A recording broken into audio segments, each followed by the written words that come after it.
Bonjour, Bruno Marchal. Alors, Bruno Marchal, c'est Mental Coach à Montpellier. On va parler aujourd'hui d'un outil fabuleux pour les couples, pour répondre notamment à la question est-ce qu'il faut partir, est-ce qu'il faut rester, est-ce que je suis bien en couple, etc.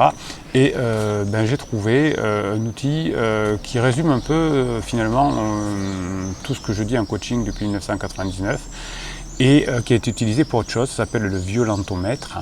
C'est un outil qui a été mis en place en région parisienne, largement diffusé dans les médias, pour mesurer la toxicité de la relation, et notamment pour que les femmes se rendent compte si elles sont victimes de violences, etc. Donc cet outil, je l'ai trouvé merveilleux parce qu'il n'est pas fait pour ça, mais il permet de répondre, de comprendre le fonctionnement du couple, de savoir quand partir ou pas quand partir. Et vous allez voir que bizarrement, la plupart des personnes font l'inverse. Ils ne partent pas quand il faudrait partir et ils veulent partir, ou ils aimeraient partir en tout cas, quand tout va bien ou quand il suffirait de communiquer. Alors là bien sûr on va parler de choses un peu générales, donc si vous voulez sauver votre couple, améliorer votre couple, comprendre votre couple, eh bien il suffit de faire un coaching et pour cela vous avez en descriptif de cette vidéo, qu'est-ce que vous avez ? Le lien pour bénéficier du coaching, 1 heure de coaching, 15 jours de suivi. Vous pouvez m'écrire autant de fois que vous voulez et je vous réponds dans la foulée. Alors, que dit le violentomètre? Alors, dans le violentomètre, vous trouverez ça partout sur Google, vous avez trois phases, trois états du couple. 1, profite, ta relation est saine quand tu, donc ça c'est une partie. Vigilance dit stop, donc négocie. Et protège-toi, demande de l'aide, pars, en gros. Ça, c'est la 3e étape. Et on va voir dans ces étapes qu'est-ce qu'il y a. Et je vais vous expliquer pourquoi on fait des erreurs et comment on peut y remédier. Donc la première partie, profite, c'est selon le violentomètre, mais je ne suis pas loin de penser pareil, je vais vous donner ce que dit le violentomètre et je vais le commenter en même temps. Le violentomètre dit qu'il faut profiter de la situation quand votre conjoint, qu'il soit homme ou femme, alors ce violentomètre, c'est un truc très féminin qui est fait pour protéger les femmes, etc. Mais vous allez voir que ça marche pour les hommes et pour les femmes. Donc la relation est saine, on en profite quand le partenaire respecte les décisions, les désirs et les goûts de l'autre. Quand il accepte ses amis et la famille. Quand il a confiance en l'autre. Quand il est content, quand on se sent épanoui. Et qu'il s'assure de son accord quand vous faites quelque chose ensemble. Eh bien 95% des couples dont un veut se séparer sont dans cette partie, c'est-à-dire qu'on ne reproche pas ça à l'autre, on ne reproche pas qu'il y a des choses graves, mais on reproche des petites choses du type il n'a pas d'humour, il n'a pas le même humour que moi, elle ne s'habille pas comme je voudrais, enfin des trucs mineurs. Et pourtant, il faudrait profiter de la situation parce qu'elle est saine. Donc oui, il accepte mes amis, oui, quand on part ensemble, on partage des choses, il me demande mon avis, ou elle me demande mon avis, et pourtant je veux partir. Alors, j'ai des doutes, quand cette partie profite et respectée, et que vous voulez partir, c'est qu'il y a un problème chez vous, pas chez l'autre. Et là, ça va demander un coaching, mais ça va demander un coaching pour travailler sur vous, c'est-à-dire que vous avez un manque à combler, et c'est pas l'autre qui va le combler, parce que si vous avez une relation en pansement, que vous trouvez un amant, une maîtresse, ça va pas combler votre manque, ça va le combler à court terme, mais comme ça va venir de l'extérieur, au bout d'un moment, ça va pas suffire. Quand ça vient de l'extérieur, quand on comble un manque, un besoin de l'extérieur, c'est jamais assez. Quand c'est nous qui travaillons sur notre manque, eh bien ça nous rassasie sur ce manque-là rapidement. Donc si je veux partir et que la relation est saine, ou si j'ai un doute, ou que je veux tromper mon conjoint, eh bien ça veut dire que j'ai un problème et qu'il ne faut surtout pas partir à ce moment-là parce que ce serait pareil de la même façon. Et beaucoup de couples, 80% qui m'appellent à la rescousse, sont dans cette phase-là où finalement tout va pas mal. Hein, il n'y a aucune raison de se séparer si ce n'est que j'ai un besoin qui n'est pas rempli. Donc ce que l'on travaille en coaching, c'est qu'on remplit d'abord ce besoin, et si finalement l'autre ne peut pas comprendre le besoin que j'ai rempli, par exemple, je veux reprendre mes études, c'est un truc super important dans ma vie, j'ai 40 ans, et le conjoint ne veut pas en entendre parler, et que c'est très important pour moi, quitte à ce que mes enfants soient séparés et voient le conjoint différemment, rarement, et bien s'il n'y a pas de moyen d'entente là-dessus, et bien évidemment on va se séparer. Ça arrive, c'est comme ça, mais en général, quand l'autre a un projet et qu'on l'explique correctement, 95% du temps, ça se passe bien. Donc dans cette phase, si vous voulez vous séparer, si vous doutez de l'autre, c'est que vous avez quelque chose à travailler chez vous. mais c'est pas compliqué à faire. Et là, c'est super parce que quand on travaille sur soi, on peut maîtriser ses pensées, ses émotions, etc. On apprend à les maîtriser. Donc on est maître de la situation. On ne peut pas maîtriser l'autre, on ne peut pas maîtriser ses enfants, on ne peut pas maîtriser son patron, mais on peut maîtriser ses émotions si on fait un coaching cohérent et qui permet de le comprendre. Donc la deuxième étape, c'est l'étape où il faut négocier, il faut être vigilant. C'est quand votre conjoint, homme, ou quand votre conjoint, femme, réagit comme ceci. Par exemple, le conjoint ou femme fait du chantage. Si tu refuses de faire quelque chose, eh bien, par exemple, je vais bouder. Alors ça, c'est plutôt féminin. Alors c'est mis pour protéger les femmes, mais c'est plutôt quelque chose de féminin, le chantage. Mais les deux peuvent le faire, bien évidemment. Rabaisse tes opinions et tes projets, c'est aussi souvent féminin, puisque c'est des violences psychologiques, elles sont plus fortes chez les femmes que chez les hommes, d'après mon point de vue, ce n'est que mon point de vue.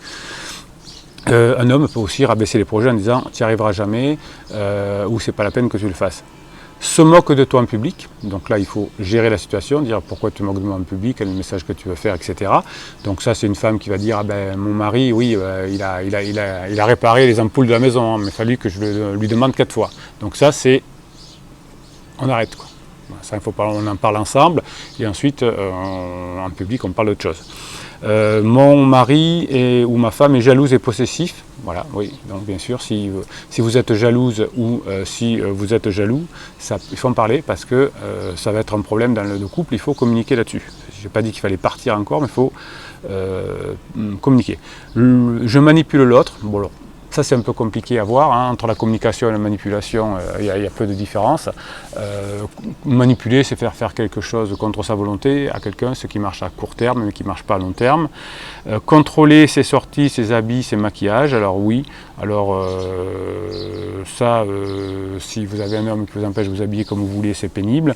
Et si vous avez une femme qui vous contrôle dans les sorties, dans quelle heure tu rentres, où tu étais, etc., il faut en parler.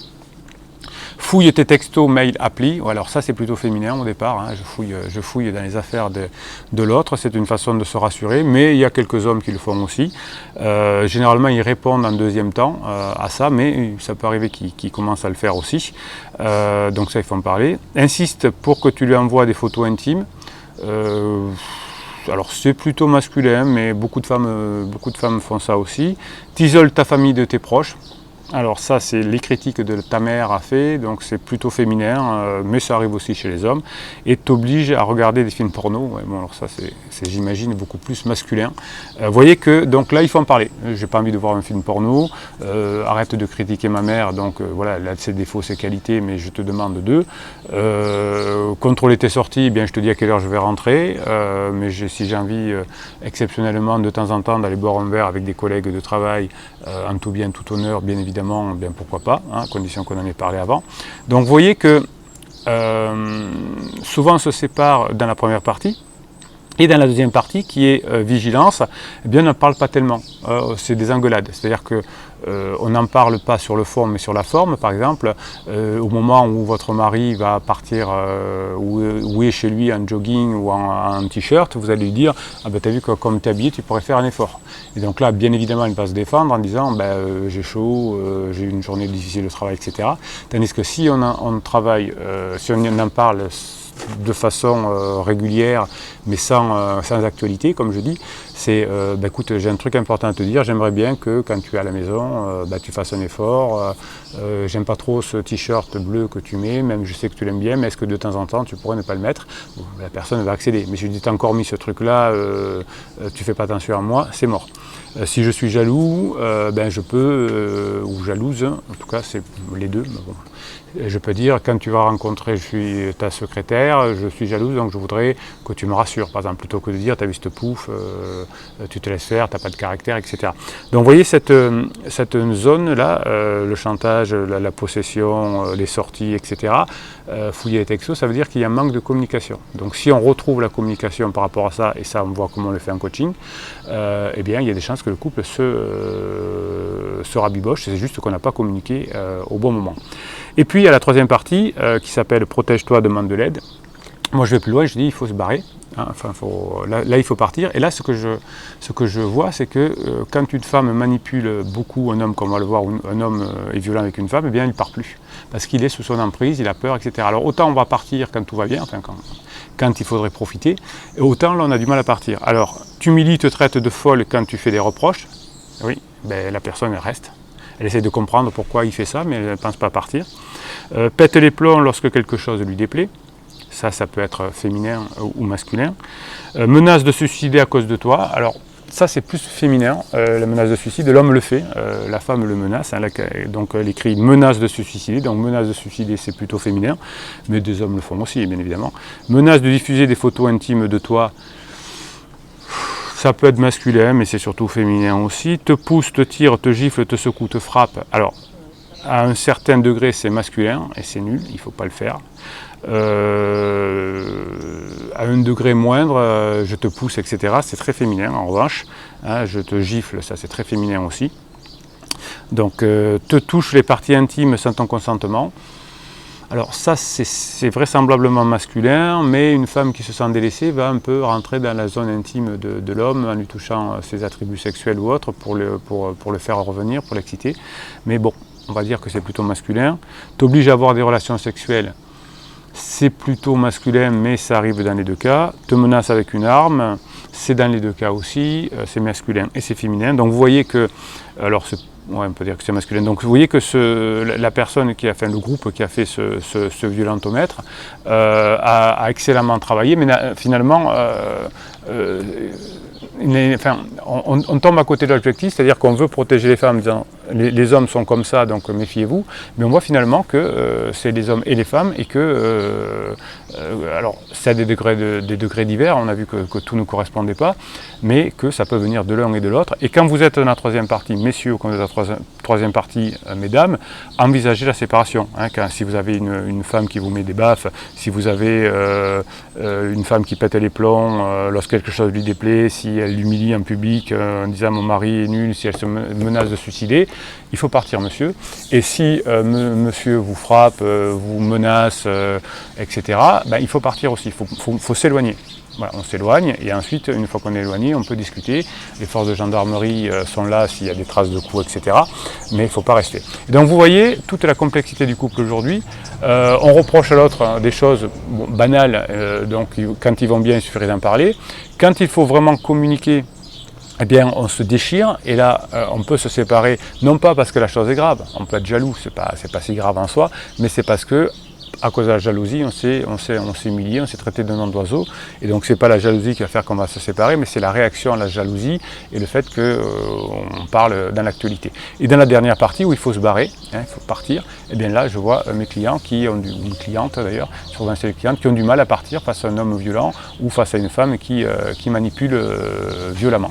Voilà, donc c'était vraiment très intéressant pour moi de découvrir ce violentomètre que je ne connaissais pas et qui m'a permis de vous faire cette vidéo et qui, vous voyez, explique tout finalement, à quel moment il faut partir, à quel moment il faut discuter, mais hors actualité, à quel moment il faut profiter, à quel moment il faut accentuer ce profit.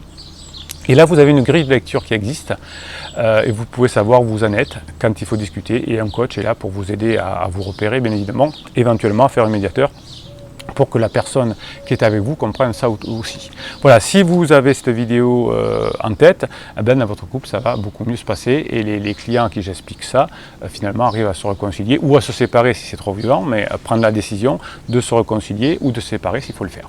Si vous pensez que cette vidéo peut aider des personnes, et je pense qu'elle peut aider, mettez-moi vite un pouce en l'air, là, tac. Comme ça, YouTube va le proposer. Abonnez-vous si vous voulez avoir des posts qui sont réservés aux abonnés. Hein. YouTube propose ça et je fais des posts très régulièrement que pour les abonnés. Posez vos questions en commentaire, dites-moi ce que vous en pensez et tout ce que ça vous inspire, ce que je vous ai dit.